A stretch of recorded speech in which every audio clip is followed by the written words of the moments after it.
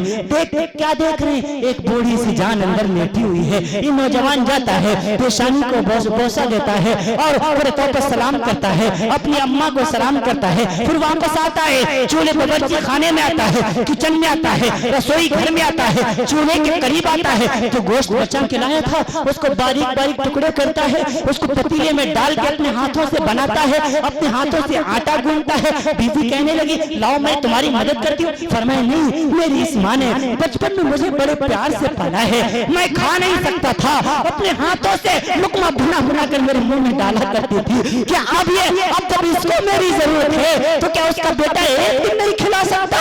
ہاں اپنے ہاتھوں سے آٹا گوندتا ہے, روٹیاں بناتا ہے, ایک نشتری میں سجاتا ہے, اسی کمرے میں آتا ہے, اپنے بوڑھی ماں کو بٹھاتا ہے, اپنے سینے کو کرسی بنا لیتا ہے, باریک باریک ٹکڑے توڑتا ہے, اپنی ماں کے منہ میں ڈالتا چلا جاتا ہے. اماں کہنے لگی بیٹا اب بس کر. نہیں اماں تھوڑا اور کھا لیجئے, تھوڑا اور کھا لیجئے. بیٹا اب بس کر. بیٹے نے بس کیا, ماں پھر ماں کو لٹا دیا, ماں کی منہ کا منہ صاف کیا, پیر دبانے لگ گیا. ماں کہنے لگی بیٹا تو سارا دن دکان پہ کام کرتا رہا, تھک گیا ہوگا, میرا بیٹا اب تھوڑی دیر آرام کر لے. بیٹا کہنے لگا اماں میں نے وقت نبی سے سنا ہے ماں کے قدموں تلے جنت ہوتی ہے. اماں میں اپنی جنت میں بیٹھا ہوں, اس نعمت سے مجھے محروم نہ کر. موسیٰ علیہ السلام دیکھ رہے ہیں اور آنکھوں میں آنسو تاری ہے. اچانک اس بڑھیا کے ہاتھ آسمان کی طرف اٹھتے ہیں, کپ کپاتے ہوئے ہاتھوں کو آسمان کی طرف بلند کرتی ہے اور لڑکھڑاتی ہوئی زبان میں نہ جانے کیا دعا کرتی ہے. موسیٰ علیہ السلام نے پوچھا یہ کون ہے, کیا دعا مانگ رہی ہے؟ نوجوان رونے لگ گیا, کہنے لگا یہ میری ماں ہے. ماں تو مائیں ہوتی ہیں, جب بھی میں اس کی سیوا کرتا ہوں, جب بھی میں اس کے ہاتھ دباتا ہوں, جب بھی میں اس کے پیر دباتا ہوں, جب بھی میں اسے کھانا کھلاتا ہوں, یہ میری ماں یہ آسمان کی طرف اپنے ہاتھوں کو اٹھاتی ہے اور میرے لیے ایک عجیب دعا کرتی ہے. وہ کہتی ہے اللہ میرے اس بچے کو جنت میں موسیٰ کا ساتھی بنا دینا, میرے اس بچے کو جنت میں موسیٰ کا ساتھی بنا دینا. ارے کہاں میں کہاں موسیٰ. موسیٰ علیہ السلام نے دل ہی دل میں کہا اے نوجوان تیرے ماں کی دعاؤں کو رب ذوالجلال نے عرش آدم پر قبول کر لیا ہے اور تجھے جنت میں موسیٰ کا ساتھی بنا دیا ہے. مسلمانوں ماں کی دعائیں بھی رد نہیں ہوتی, ماں کی بد دعائیں بھی رد نہیں ہوتی. ماں کی دعائیں لیا کرو. ہاں اگر ماں ناراض ہے جانا آج ماں کے پیر پکڑ لینا. امی جان آپ مجھ کو معاف فرما دیجئے, اگر امی جان آپ نے مجھے معاف نہ کیا میری نمازیں روک لی جائیں گی, میرے روزے برباد کر دی جائیں گے, میرا حج اور زکات اللہ کے یہاں قبول نہ ہوگا. امی جان مجھے معاف فرما دیجئے. ماں کا دل بڑا نرم ہوتا ہے, مائیں فوراً معاف کر دیا کرتی ہیں. نوجوانوں یہی سیرت کا پیغام ہے, میرے نبی کا پیغام ہے, ماں کی عزت کرو. میرے نبی سے پوچھا گیا قیامت کب آئے گی؟ فرمایا جب ماں کو ستایا جائے گا تو آ جائے گی, جب ماں کو برباد کیا جائے گا تو آ جائے گی. آقا امہ وادنا صدیقہ واقع اباہ وزارت الاسواق فی المساجد وساد القبیلہ فاسقہم وکان زعیم القوم ارجلہم واکرم الرجل مخافت شرہ وزارت القین العينات والمعادف وشربت الخمور ولعن آخر هذه الأمة أولها رواہ الترمذی۔ اللہ کے رسول فرماتے ہیں جب ماں کو بیٹے ڈانٹنے لگ جائیں تو سمجھ لو قیامت قریب ہے، جب بیٹے اپنی ماں کو ڈانٹنے لگ جائیں تو سمجھ لو قیامت قریب ہے۔ جب دور آخری آ جائے گا آقا امہ وادنا صدیق ہو وافتا باہو، بیٹے اپنے دوستوں کو گلے سے لگائیں گے، ماں کو دھکے دینے، بیٹیاں اپنی سہیلیوں کو گلے سے لگائیں گی، ماں کو ڈانٹ دیا کریں گی، بیٹے اپنے دوستوں کو گلے سے لگائیں گے، باپ کو دھکے دیں گے۔ فظاہرت الاصوات فی المساجد، مسجدوں کے اندر شور شرابہ ہونے لگے گا، مسجدوں کے اندر دنیا کی باتیں ہونے لگیں گی، یہ منبر رسول بھی فتنوں کا گھر بن جائیں گے، یہاں سے بھی فتنے کھڑے ہونا شروع ہو جائیں گے۔ آئے مسلمانوں، مسجدوں میں دنیا کی باتیں مت کیا کرو۔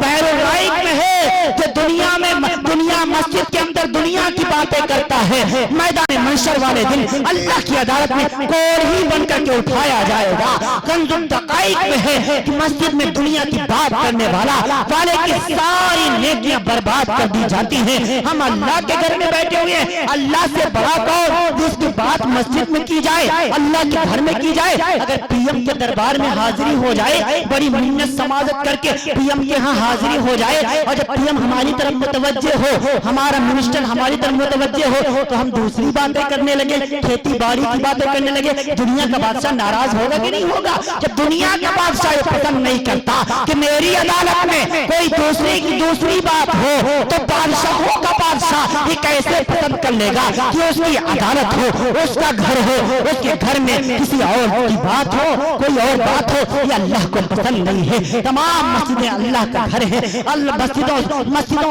مسجدوں میں اپنے سجدوں سے مسجدوں کو آباد کیجئے، پورے طور پر اپنی ماؤں کی خدمت کیجئے، یہی سیرت کا پیغام ہے۔ رسول پاک کی آمد کا مہینہ ابھی پورے طور پر 2-3 روز قبل گزر گیا۔ رسول پاک کی آمد کی صدقۃ الخیل میں تمام مسلمان بہت دور تک مجھے نظر آ رہے ہیں، سارے کے سارے توبہ کریں، انشاءاللہ آج کے بعد جو زندگی ہوگی وہ ایک مسلمان کی زندگی ہوگی، وہ ایک دائی کی زندگی ہوگی۔ ہم شکلوں سے بھی مسلمان نظر آئیں گے، کوئی انشاءاللہ ہم صورت سے بھی مسلمان نظر آئیں گے، ہم کردار سے بھی مسلمان نظر آئیں گے، ہم اشعار سے بھی مسلمان نظر آئیں گے، ہم محبت کے اعتبار سے بھی، ملی اعتبار سے بھی، سماجی اعتبار سے بھی ہم مسلمان نظر آئیں گے۔ اگر نمازیں چھوٹی ہیں ان نمازوں کو دوبارہ پڑھیں گے۔ اے مسلمانوں، میرے نبی کا آخری پیغام سنو، میری بھی آخری بات سنو۔ نبی جب دنیا سے جانے لگ گیا تو اس کا آخری پیغام یہ تھا، الصلاۃ الصلاۃ الصلاۃ الصلاۃ الصلاۃ الصلاۃ۔ میری امت نماز نہ چھوڑنا، نماز نہ چھوڑنا، نماز نہ چھوڑنا۔ ایمانداری سے بتانا، مرنے والے کی آخری خواہش پوری کی جاتی کہ نہیں کی جاتی؟ مرنے والے کی انتم اچھا پوری کی جاتی کہ نہیں پوری کی جاتی؟ میرے نبی کی آخری خواہش یہ تھی، الصلاۃ الصلاۃ، ساری امت پورے طور پر ساری امت نمازی بن جائے، ساری امت نمازی بن جائے، کوئی امت میں بے نماز نہ رہے۔ ایک اللہ والے نے خواب دیکھا، نبی پاک بیٹھے ہوئے اپنے روضے اطہر میں رو رہے، آنکھ مبارک سوجی ہوئی ہے۔ صبح گئے ایک اللہ والے کے پاس، اللہ والے تعبیر بتا دیجئے، خواب میں نے نبی پاک کو دیکھا ہے، اللہ کے رسول بیٹھے ہوئے ہیں، رو رہے ہیں، آنکھ مبارک سوجی ہوئی ہے، کیا تعبیر ہے؟ اللہ والے نے تعبیر یہ بتائی، میرے نبی پاک نے فرمایا تھا، الصلاۃ قرۃ عینی، قرۃ عینی فی الصلاۃ، نماز میری آنکھ کی ٹھنڈک ہے، نماز نہ پڑھنے سے میری آنکھ کو تکلیف ہوتی ہے۔ امت کے 95% مسلمانوں نے نماز چھوڑ دی، میرا نبی اپنے روزے اطہر میں آنکھیں سجائے بیٹھا ہے۔ اے مسلمانوں، وہ نبی جو ساری زندگی تمہارے لیے روتا رہا، آخری وقت میں فاطمہ کے لیے کچھ نہیں مانگا، رقیہ کے لیے کچھ نہیں مانگا، ام کلثوم کے لیے کچھ نہیں مانگا، جویریہ کے لیے کچھ نہیں مانگا، ام حفصہ کے لیے کچھ نہیں مانگا، رضی اللہ عنہن اجمعین۔ اگر مانگا ہے تو امت کے لیے مانگا ہے، روئے ہیں تو امت کے لیے روئے ہیں، تڑپے ہیں تو امت کے لیے تڑپے ہیں۔ اما عائشہ گواہ ہے، اما فاطمہ گواہ ہے، پھر 6 جون ہے، 632 عیسوی ہے، 12 ربیع الاول ہے، سن 624 عیسوی ہے، پیر کا روز ہے، زوال سے پہلے کا 11:15 کا وقت ہے، میرے نبی کا دنیا سے جانے کا وقت ہے۔ زبان بند ہو گئی، پھر بھی زبان حرکت کرتی ہے، ہونٹ ہل رہے ہیں، لب مبارک ہلکا حرکت کر رہے ہیں، کان میں آواز یہی تھی، اللہم امتی امتی امتی، اے اللہ میری امت میری امت میری امت۔ رحمت میری امت کو معاف فرما دیجئے۔ مسلمانوں، اس نبی رحمت جس کے نام کا تم نے جلسہ سجایا ہے، اس رسول پاک کے طریقے پر اپنی زندگیوں کو گزارو، اس رسول پاک کی سیرت کو اپناؤ، اس رسول پاک کے طریقے کو اپنی زندگیوں میں اتارو۔ ہاں ہاں، اس کے طریقے کو اپنی زندگی کا آئیڈیل اور ماڈل بناؤ، اس رسول پاک کے طریقے پر چلو، انشاءاللہ دنیا میں بھی کامیاب ہو جاؤ گے، آخرت میں بھی کامیاب ہو جاؤ گے۔ یہی سیرت النبی کا پیغام ہے، یہی جلسوں کا پیغام ہے۔ قل ان کنتم تحبون اللہ فاتبعونی یحببکم اللہ ویغفر لکم ذنوبکم۔ اگر تم نبی کی اگر تم نبی کی مانو گے، رسول پاک کی اتباع کرو گے تو کیا ہوگا؟ اللہ تمہارے گناہوں کو معاف فرما دے گا۔ کثیر مجمع ہے اور حدیث پاک میں ہے جب کوئی بندہ اپنے گناہوں سے توبہ کرتا ہے تو التائب من الذنب کمن لا ذنب لہ، وہ ایسا ہو جاتا ہے گویا اس نے کوئی گناہ کیا ہی نہیں تھا۔ ہاں ہاں، سبھی توبہ کرو، اللہ کی بارگاہ میں توبہ کرو، اللہ توبہ کو قبول کرنے والا ہے۔ نمازوں کی پابندی کرو، بہنوں کو ان کا حق دو، بہنوں کو فراموش نہ کرو، بیٹیوں کو ان کا حق دو، بیٹیوں کو فراموش نہ کرو، پڑوسیوں کو ان کا حق دو، پڑوسیوں کو فراموش نہ کرو، ماؤں کا حق ادا کرو، بیوی کا حق ادا کرو، پڑوسیوں کا حق ادا کرو، علماء کا حق اپنی جگہ، بیوی کا حق اپنی جگہ، تمام کے تمام حقوق کی رعایت کرتے ہوئے اپنی زندگیوں کو گزارو۔